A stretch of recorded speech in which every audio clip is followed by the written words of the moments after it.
The modular 3-hole shim system has two component parts, these being the shims and the connector pins. Two lengths of connector pins are supplied, 6mm and 10mm. The shims can be stacked up to a total of 10mm using the standard pins and up to 15mm with longer aftermarket pins. Stacking can be done in 3 different ways. The staggered configuration is best for 2 or 3 shims.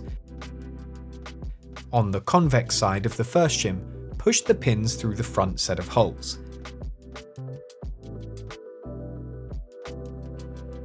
Position the second shim on the concave side of the first shim and insert the pins through the middle set of holes.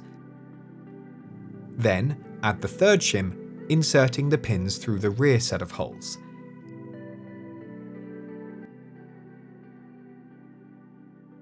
With the inline configuration, all shims are stacked directly one above the other with no staggering. For this method, you would use the same set of pinholes for all shims, preferably the forward or middle set of holes.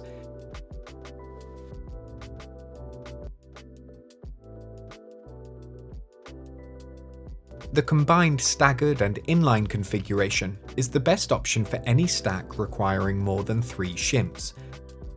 For example, when stacking 5 shims together, 3 shims would be staggered and the last 2 would be inline. To do this, put the first 3 shims in a staggered configuration, then keep adding additional shims in the inline configuration, using the same set of holes as the third shim in the stack.